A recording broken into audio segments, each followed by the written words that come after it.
Алматыдағы бүкіл әлемдік 28-ші қысқы универсиада ойындарының 4-ші жарыс күні қазақстандық шаңғышылар мен биатлон шеберлері үшін табысты өтті.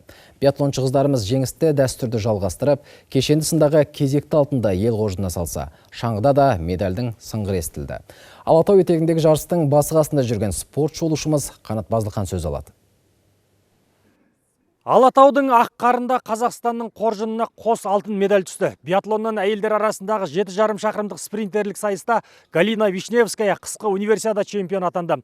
Қашықтықты 21 минут 43 секундтан аяқтаған семейлік биатлоншы екінші орын алған украиналық спортшыдан 22 секундқа ұзап кетті.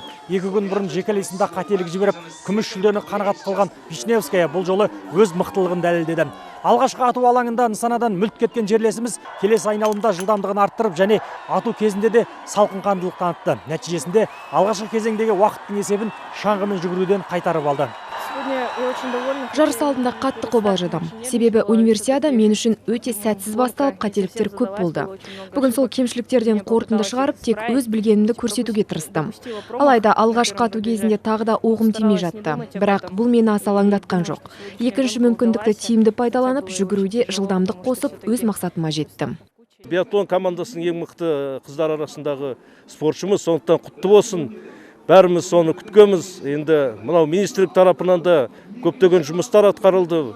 Дайындық жұмыстарына, осы спортшыларға бәр жағдай жасадық. Осы елді қуанту үшін, қазақ елін қуантып, осы өзіміз өтіп жатқандықтан, сондықтан біздің спортшыларымыз әлде де нәтиже береді деп сенеміз.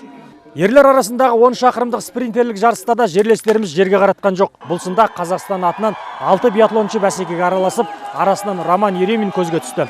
Екінші ату алаңынан кейін 9-ші орында тұрған қазақстандық биатлоншыдан жүлде күткендер аз еді. Алайда Көкшетау университетінің студенті талайларды таң қалдырды. Роман Ереминнің екпіні жерлесімізді үздік үштіктің қатарына бірақ шығарды. Мен соншалықты ерлік істедім деп ойламаймын, тек өз жұмысымды атқарып шықтым. Жай жарысып жүрмегенімді өзіме дәлелдеу керек болды. Мен үшін қаншама адамдар алаңдап, жүйкелерін жұқартып еңбек етті. Соларға нәтижем арқылы алғыс айтуға ұмтылдым. Биатлоншылардың жеңісті жолын іліп әкеткен шаңғышы Иван Люфт ел қоржынына кезекті алтын медальді салды. Спринтерлік сайыста ресейлік қарсыластарының алдын ораған қазақстандық спортшы Алматы универсиадасының чемпионы атанды. 18 жасар шаңғышыдан ешкімде мұндай ерлік күтпеген еді. Ресейлік үштіктің соңына түскен Иван сосын орта жолда жылдамдығын арттырып алға шықты. Мәреге таяған тұста бар күшін сарқаған қазақстандық спортшы қарсыластарын қапы қалдырды. Жеңіске жететініме сенімді болдым. Соңғы күшім қалғанша жарыстым. Жеңіске деген жігер мінез көрсетудің арқасында мақсатым орындалды. Өте қуаныштымын. Бұл жетістік жаттықтырушыларымның арқасында келді. Әйелдер арасындағы спринтерлік сайыста қазақстандық шаңғышы Анна Стоян қола жүлдегер атанды. Алтын мен күміс Ресейге кетті. Ертең биатлон мен тау шаңғысынан және конькиден шаңғы қос сайысы мен фристайлдан да универсиаданың мықтылары анықталады. Жалпы 8 медальдар жиынтығы өз иесін табады. Қанат Базылхан, Батырбек Адылбек, қорытынды жаңалықтар, Алматы облысынан.